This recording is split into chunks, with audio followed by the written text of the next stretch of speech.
మనం ఇప్పటిదాకా query execution అనేది ఇక్కడ చేసాం కదా, ఇది కొంచెం ఆడ్ గా అనిపించట్లేదా చూడడానికి మీకు? అంటే కొంచెం కాంప్లెక్స్ కూడా అనిపిస్తుంది కదా చూడడానికి. అలా కాకుండా ఒక UI లో చేస్తే బాగుంటది కదా. సో దానికోసం ఏం చేశారంటే పాపం డెవలపర్స్ చాలా కష్టపడుతున్నారు ప్రతిసారిని. ఇలా క్వెరీస్ ఎగ్జిక్యూట్ చేయడం కూడా వాళ్ళకి తెలియట్లేదు. ఏ డేటా తెచ్చుకోవాలన్నా సెలెక్ట్ చేసుకోవాలి ప్రతిసారిని.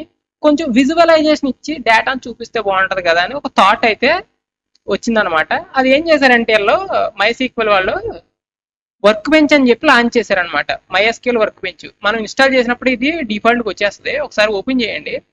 ఓపెన్ చేస్తే మీకు బై డిఫాల్ట్ లోకల్ కనెక్షన్ అయితే ఉంటుంది. ఒకవేళ లేకపోతే యాడ్ చేసుకోండి, న్యూ కనెక్షన్ మీద యాడ్ చేసుకొని మనకి లోకల్ హోస్ట్ పాస్వర్డ్ అవి రెండు ఇచ్చుకోండి. సో ఈ విధంగా ఇచ్చుకోండి సరిపోద్ది.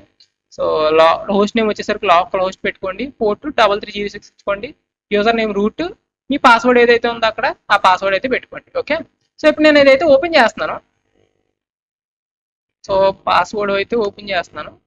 ఓకే, ఇప్పుడు చూసుకుంటే మీకు ఇక్కడ చూడండి అంతా యూఐలో కనిపిస్తుంది అనమాట. మనకి ఏదైనా డేటా ఇక్కడ స్కీమాస్ అని ఒకటి ఉంటుంది, దాని మీద క్లిక్ చేయండి. క్లిక్ చేస్తే మనకి ఏ డేటాబేస్లు ఉన్నాయి మన దగ్గర. ఓకే, ఇప్పుడు గ్రాసరీ మార్ట్ ఎక్స్పాండ్ చేశాను అనుకోండి, మన దగ్గర ఏ టేబుల్స్ ఉన్నాయి. ఓకే, ఇన్ కేస్ లోపల డేటా కావాలి మనకి, అప్పుడు ఏం చేస్తాం, ఇక్కడ ఒకటి కనిపిస్తుంది కదా చూడండి, దానికి అదే క్వెరీ రాస్తుంది అండ్ అలా దీనికి అదే మనకి డేటా అయితే డిస్ప్లే చేస్తుంది. అంతా యూఐలో కొంచెం చూడడానికి కొంచెం బ్యూటిఫుల్గా కనిపిస్తుంది అనమాట. మనకు కూడా కొంచెం ఇంట్రెస్ట్ పెరుగుతుంది. సో ఇన్ కేస్ మీకు అనదర్ టెర్మినల్ కావాలనుకో మనం ఏం చేస్తాం, ఇక్కడ న్యూ MySQL తీసుకోవడానికి లేదు ఇక్కడ ఆప్షన్. కొత్తగా మనం కొత్త MySQL క్లయింట్ తీసుకుందాం అంటే లేదు కదా. బట్ ఇక్కడ ఏం చేసుకోవచ్చు అంటే ఒక కొత్తది యాడ్ చేసుకొని అక్కడ వేరేది ఎగ్జిక్యూట్ చేసుకోవచ్చు అనమాట. అది ఎలా యాడ్ చేస్తామంటే ఇక్కడ మనకి క్రియేట్ న్యూ SQL ఉంది కదా, ఇక్కడ క్లిక్ చేస్తే మనకి కొత్త ఒక ట్యాబ్ అయితే క్రియేట్ అవుతుంది.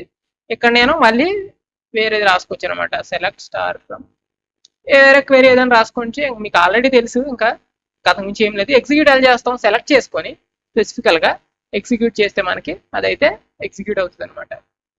డేటాబేస్ సెలెక్ట్ చేసుకోలేదంటే మనం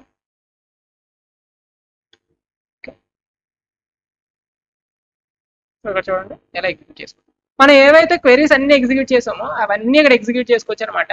నాకు పర్సనల్ గా కొంచెం నచ్చేది ఏంటి అంటే ఇదే అనమాట. సో హ్యాండ్స్ ఆన్ ఎక్స్పీరియన్స్ అయితే మనకు బాగా వస్తుంది. And in case interview prepare అయినప్పుడు ఇది వాడడం బెటర్ అనమాట. సో మనం ఈజీగా క్వెరీస్ అయితే రాయొచ్చు.